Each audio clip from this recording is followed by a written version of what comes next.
বিএনপির ঘাঁটিতে এবার থাবা দিবেন জামাত। মিজানুর রহমান আজহারি, আহমদুল্লাহ সহ বাংলাদেশের যারা মানে নির্যাতিত আলেম ওলামা আছেন, যেমন এনসিপি জাতীয় নাগরিক পার্টি দিচ্ছে একের পর এক চমক। হ্যাঁ, এনসিপি দিচ্ছে একের পর এক চমক। তো এই কনসেপ্টটি তারাই কিন্তু প্রথম নিয়ে আসলো। তো আবার নতুন করে এনসিপি নতুন আরেকটি চমক নিয়ে আসলো এবং সেইটি আগের সেই চমকের চাইতে অনেক বেশি বড় বলে আমি মনে করছি। দর্শক, জনগণের জন্য স্বস্তির খবর, সুখবর, জনগণের জন্য আনন্দের খবর, একটু সেলিব্রেশনের খবর। যদি কোনো ভালো কাজ করে ইটস গুড, এটাকে আমরা অ্যাপ্রিশিয়েট করবো ডেফিনেটলি। এই যে জুতা দিয়ে মারাটা ভাই, যারা বলতেছে আইসা এই যে মিডিয়ার সামনে এইটা ঠিক না, আইনকে হাতে তুলে নেওয়া ঠিক হয় নাই, ওরাও কিন্তু জানেন মনে মনে খুশি। বন্ধু বান্ধব যখন চা খাইতে আড্ডা মারতে বসে তখন কিন্তু বলে যে একদম জায়গা মতো দিছে, ঠিক করছে। ইশাক ভাইয়ের কাছে আমার আহ্বান, আপনি আমার দেশ পত্রিকাকে ফালতু বলছেন, আপনার কাছে আহ্বান যে বাংলাদেশের ফালতু না এরকম একটি আপনার প্রিয় পত্রিকার নামটি জাতির কাছে জানিয়ে দিন। প্রিয় ভাই, আপনি আমার দেশকে ফালতু বলতে গিয়ে নিজে ফালতুতে রূপান্তরিত। দর্শক, আজকের এই ভিডিওটি দেখলে আপনারা রীতিমতো অবাক হয়ে যাবেন। আপনারা জানেন ইতিমধ্যে আওয়ামী লীগ সরকারের পতন হয়েছে। এখন ক্ষমতায় আছেন অন্তর্বর্তী সরকার ডক্টর মোহাম্মদ ইউনূস। অন্তর্বর্তী সরকারের মাননীয় উপদেষ্টা ডক্টর মোহাম্মদ ইউনূস থাকাকালীন দেশে কি কি ঘটনা ঘটে যাচ্ছে তা আপনাদের প্রমাণ সহকারে দেখাবো। দর্শক, কথা আর বাড়াবো না, ভিডিওতে চলে যাব। তার আগে আপনাদের কাছে ছোট্ট একটি অনুরোধ, আপনি যদি আমাদের চ্যানেলে নতুন দর্শক হয়ে থাকেন তাহলে অবশ্যই চ্যানেলটি সাবস্ক্রাইব করে পাশে থাকা বেল আইকনটি বাজিয়ে দিতে ভুলবেন না। পার্টি দিচ্ছে একের পর এক চমক। হ্যাঁ, এনসিপি দিচ্ছে একের পর এক চমক। খুব বেশি দিন আগের কথা নয়, তারা প্রথম ক্রাউড ফান্ডিং একটি কনসেপ্ট রাজনীতির মাঠে ছেড়ে দিলেন। ক্রাউড ফান্ডিং অর্থাৎ তাদের দল, প্রতিটি দল পরিচালনার জন্য খরচ আছে। রাজনৈতিক দলগুলো এমনি এমনিতে পরিচালিত হয় না, বেশ কিছু ফান্ড প্রয়োজন হয় এবং ধারাবাহিকভাবে প্রয়োজন হয় সেগুলো। তো অন্যান্য দলগুলো কে কিভাবে ফান্ড জোগাড় করছে এটি নিয়ে কিন্তু বরাবরই ধোঁয়াশা আছে বাংলাদেশের রাজনীতিতে। প্রচন্ড রকমের ধোঁয়াশা আছে সেই বিষয়গুলো নিয়ে, কে কিভাবে ফান্ড জোগাড় করছে। তো এনসিপি একটি চমক দিল, সেই তো সেদিন ক্রাউড ফান্ডিং একটি কনসেপ্ট তারা নিয়ে আসলো।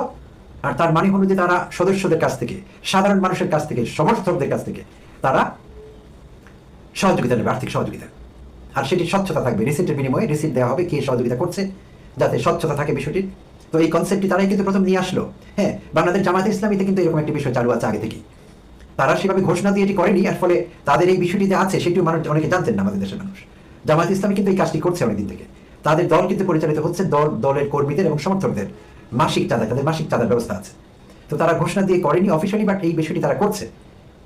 আর এনসিপি এই বিষয়ে সুস্পষ্ট ঘোষণা দিয়েছে এবং তারা সেটি বাস্তবায়ন করবে, সে অঙ্গীকার করেছে এবং করবে বলে আমরা বিশ্বাস করি।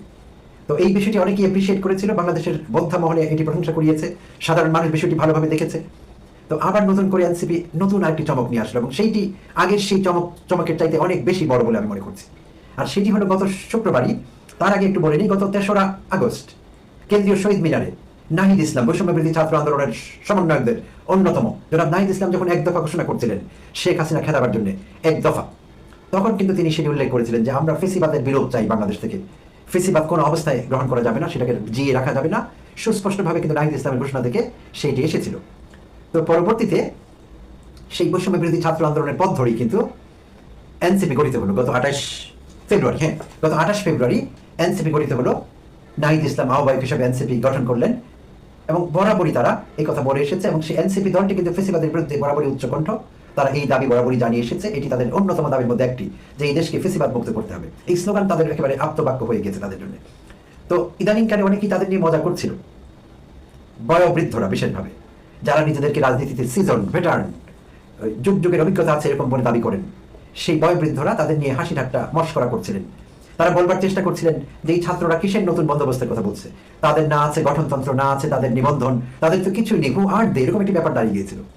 তাদেরকে নিয়ে হাসি ঠাট্টা, তারা হাসি ঠাট্টার পাত্র হয়ে উঠেছিল অনেকের কাছে। তো তাদেরকে, হ্যাঁ, তাদের দুশ্চিন্তার কারণ হয়ে, তাদের মন খারাপ করে দিয়ে এনসিপি আরো নতুন কিছু বন্দোবস্তের কথা বলছে, যা কিনা গত শুক্রবার বাংলা মোটর, রাজধানীর বাংলা মোটরে তাদের যে অস্থায়ী কার্যালয় আছে সেখানে তাদের 6ষ্ঠ সাধারণ সভা হয়েছিল। সেই সভায় তারা তাদের গঠনতন্ত্র চূড়ান্ত করেছে।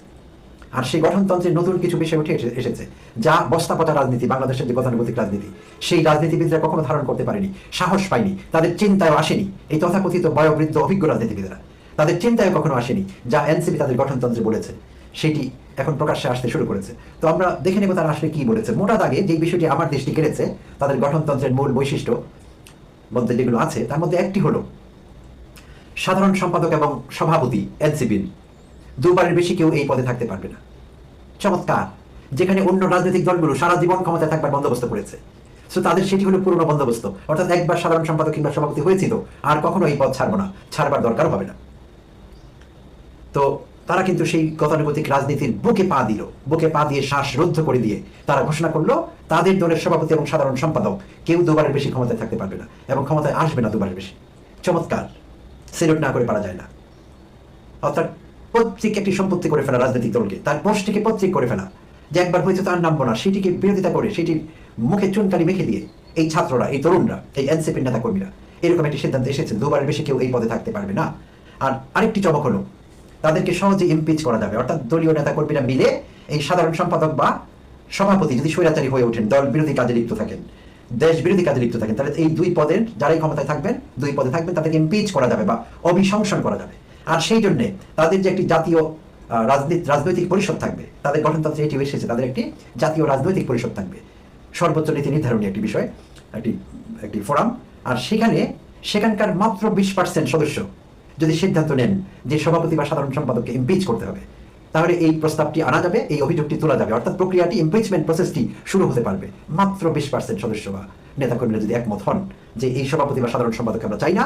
হাটিতে এবার থাবা দিবেন জামাত, এই নামে হেডলাইন করছে বিভিন্ন মিডিয়াতে, এবং বড় বড় মিডিয়াতে, যে মিডিয়াগুলা সাধারণত জামাতকে নিয়ে এত হেডলাইন করেন না, কিন্তু আজকে কয়েকদিন যাবত দেখতে পাচ্ছি যে বিভিন্ন জায়গায় জামাত নিয়ে একটি গুঞ্জন চলছে যে আগামী নির্বাচনে জামাতই কি বিজয়ী হবে নাকি আগামী নির্বাচন জামাত সরকার গঠন করবে, এই নিয়ে চলছে আলোচনা। স্পেশালি বিএনপির ঘাঁটি যেগুলাতে ছিল আগে, সেই জায়গাগুলাতে নাকি এবার জামাত খুবই হাড্ডাহাড্ডি লড়াই করবে বলে অনেকে মনে করছেন। আর জাতীয় পার্টির ঘাঁটি নামক পরিচিত বৃহত্তম রংপুরে প্রায় 35টি আসনে দাবিয়ে বেড়াচ্ছে জামাত প্রার্থীরা, সেখানে জাতীয় পার্টির ওই জায়গাগুলা দখলে নেওয়ার জন্য জামাত নাকি সর্বোচ্চ চেষ্টা করে যাচ্ছেন। এখানে জামাতের আমির ডাক্তার শফিকুর রহমান যাবেন আগামী 4 জুলাই, সেখানে একটি বৃহত্তম মহাসমাবেশ হবে রংপুরে। আর সেই রংপুরে প্রার্থী হতে যাচ্ছে 14 বছর যিনি কারাগারে ছিলেন জামাতের কেন্দ্রীয় নেতা এটিএম আজহারুল ইসলাম, উনাকে রংপুর থেকে প্রার্থী দেওয়া হয়েছে। তাই রংপুরে বিভিন্ন জায়গা থেকে শোনা যাচ্ছে যে রংপুরের মাঝে জাতীয় পার্টির অস্তিত্ব যেহেতু বিলীন, এখন সেখানে বিএনপির তেমন কোনো প্রভাব বা তেমন কোনো সিট আগেও ছিল না, সেই কারণে জামাতই আশা করছে মেজরিটি আসন রংপুর বিভাগ থেকে পাবে। প্রিয় দর্শক, বরিশালের দিকে আমরা যতটুকু জানি বিএনপি শক্তিশালী অবস্থায় আছে। চট্টগ্রাম, কক্সেস বাজার, কুমিল্লা সহ বিভিন্ন জায়গায় জামাত কিছু কিছু আসন দখল করবে বলে অনেকেই মনে করছে। সিলেটেও বেশ কয়েকটি আসন নিয়ে আলোচনা আছে, সেই আসনগুলা বিএনপির পাশাপাশি হাড্ডাহাড্ডি লড়াই করবে জামাত, এবং সেখান থেকেও বেশ কিছু আসন পেতে পারেন জামাত। আর উত্তরবঙ্গ, রাজশাহী বিভাগ নিয়ে কথা আসছে, রাজশাহী বিভাগ নাকি এখন 50-50 জামাত এবং বিএনপি। জামাতের একক প্রার্থী আর বিএনপির আছে একাধিক প্রার্থী, সেই কারণে জামাতের প্রার্থীদের পুয়া ভারত হতে পারে এবারে নির্বাচনে। বিএনপির ভিতরে কোন্দলের কারণে অনেক বিএনপি নেতারা হতে পারেন স্বতন্ত্র প্রার্থী। এক একটি আসনে বিএনপির আছে 3 থেকে 10 জন পর্যন্ত প্রার্থী। সারা বাংলাদেশের 300 আসনে বিএনপির আছে 1000-ও বেশি প্রার্থী, সেই কারণে বিএনপির জন্য কঠিন হবে কাকে প্রার্থী দিবে আর কাকে বাদ দিবে। কেন্দ্রীয় বহু নেতারা বিভিন্ন বদনামে ছড়িয়ে পড়েছেন, আওয়ামী লীগের অর্থকুড়ি নিয়ে তারা নিজেদের ব্যবসা বাণিজ্যের রমরমা অবস্থায় আছেন 5ই আগস্টের পর থেকে।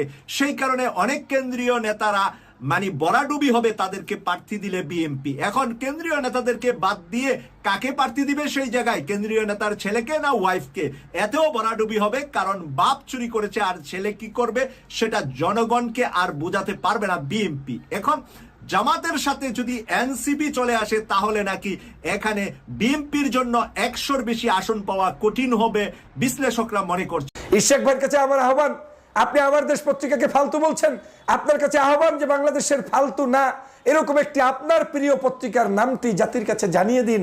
প্রিয় ভাই, আপনি আমার দেশকে ফালতু বলতে গিয়ে নিজে ফালতুতে রূপান্তরিত হচ্ছেন। আপনি ডক্টর মাহমুদুর রহমানকে ফালতু বানাতে গিয়ে ইশাক হোসেন আপনি ফালতু হয়ে যাচ্ছেন। আপনি কাকে মৌলবাদ শিখাচ্ছেন?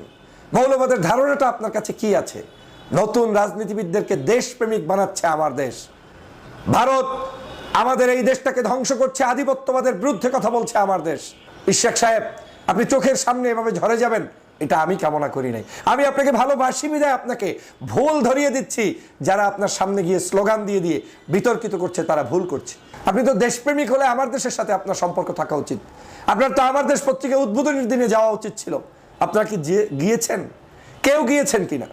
বিশেষ করে আপনি ঢাকাতে থাকেন, আপনি গিয়েছেন, বহু সভা সমাবেশে যাচ্ছেন, বহু দালালদের সাথে ছবি তুলছেন। আমার দেশের মাহমুদুর রহমানের সাথে একটি ছবি তোলার দুঃসাহস হয়নি, কারণ এই ছবিটা আপনার তোলার মতো সেই বর্তমানে হিম্মত নেই।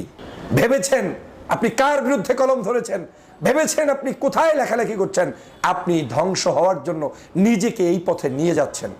আপনার এই অনৈতিক আন্দোলনকে জনগণ কোনোদিন মেনে নেয়নি, নেবে না। আপনার নৈতিক আন্দোলনের প্রতি জনগণের সমর্থন ছিল এবং থাকবে। যে মানুষ প্রায় 56,000 মানুষ আপনার এখানে লাইক কমেন্টস আপনার কি বলে রিয়াক্ট দিয়েছে, তার মধ্যে হাহা দিয়েছে 40,000 মানুষ। 40,000 মানুষ আপনার এটা ব্যথিত হয়েছে, হাহা দিয়েছে। তারপরে আপনি নিশ্চিত হলেন যে এখন আপনার এই লেখাটাকে পছন্দ করেছে, করে নাই। আমার দেশ পত্রিকাকে একটি ফালতু পত্রিকা হিসেবে আখ্যায়িত করেছেন ইশরাক হোসেন। জনগণের এখন প্রশ্ন, ইশরাক হোসেন ফালতু না আমার দেশ পত্রিকা ফালতু? আজকের এই ইশরাক হোসেন তখনই বক্তব্য দিচ্ছেন যখন এই আমার দেশ পত্রিকাটি দীর্ঘ 16 বছর পর্যন্ত জুলুম অত্যাচারের মধ্যে থাকার পরে নতুন করে আবার বাংলাদেশে এই দ্বিতীয় যে বিপ্লব হয়েছে, জুলাই বিপ্লবের পরে প্রতিষ্ঠিত হয়েছে এবং জনগণ অন্তত একটি স্বাধীন পত্রিকা তাদের সামনে দেখতে পেয়েছে। সেই সময় আমার দেশ পত্রিকাটি হয়ে গিয়েছে ইশরাক হোসেনের কাছে অত্যন্ত ফালতু একটি পত্রিকা, আর অন্য সকল বিতর্কিত পত্রপত্রিকা হয়ে গিয়েছে ইশরাক হোসেনের কাছে খুব পছন্দের পত্রিকা। এখান থেকেই অনুমান করা যায় যে আসলে কালের বিবর্তনে কারা কারা দেশপ্রেমিকের জায়গা থেকে আজকের দেশদ্রোহী হওয়ার পথে রওনা করেছে, কারা কারা দেশের মধ্যে থেকে দেশপ্রেমিকের পরিবর্তে দালাল হওয়ার পথে রওনা দিয়েছে, সেটা এই সকল বক্তব্য দেখলেই মনে হয়।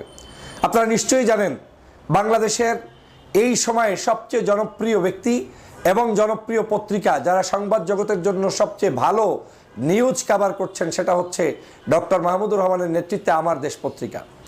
আজ এই মাহমুদুর রহমানকে যখন জুলুম করেছে, অত্যাচার করেছে, জেল খেটেছে, এবং সেই সময় আপনারা জানেন যে আওয়ামী লীগ সরকারের তত্ত্বাবধানে তার উপরে কুষ্টিয়াতে হামলা করা হয়েছিল পর্যন্ত, তারপরেও মাহমুদুর রহমান দমে যায়নি। যখন শেখ হাসিনার আশেপাশে সব সংবাদপত্রের জগতের লোকগুলো এসে ঘুরঘুর করত, তখন মাহমুদুর রহমান এককভাবে শেখ হাসিনার বিরুদ্ধে কলম ধরেছেন, লিখেছেন, লড়াই করেছেন এবং জীবনের শেষ প্রান্তে এসেও সেই কাজটি করেছেন। 5ই আগস্টের পরে মাহমুদুর রহমান বাংলাদেশে এসে তিনি প্রথমেই বলেছেন যে তিনি কোনো ক্ষমতা, তিনি কোনো। দর্শক, জনগণের জন্য স্বস্তির খবর, সুখবর, জনগণের জন্য আনন্দের খবর, একটু সেলিব্রেশনের খবর। যে আপনারা জানেন সাবেক সিসি নুরুল হুদাকে জনগণ উত্তম মাধ্যম দিয়ে পুলিশে দিয়েছে, তো পুলিশ কিন্তু গ্রেপ্তার করেছে। যদিও স্বরাষ্ট্র উপদেষ্টা বলেছেন যে এই মব কাম্য নয়, আইন নিজের হাতে তুলে নেবেন না, কিন্তু জনগণ পুলিশের হাতে তুলে নিয়েছে। এখন পুলিশ 10 দিনের রিমান্ডে নিতে চায়। এর মধ্যে খবর বেরিয়েছিল যে আরেক সাবেক সিসি হাবিবুল আউয়াল, তিনিও নাকি গ্রেপ্তার হয়েছেন, যদি স্বরাষ্ট্র উপদেষ্টা বলছেন যে না, এই খবর ঠিক নয়।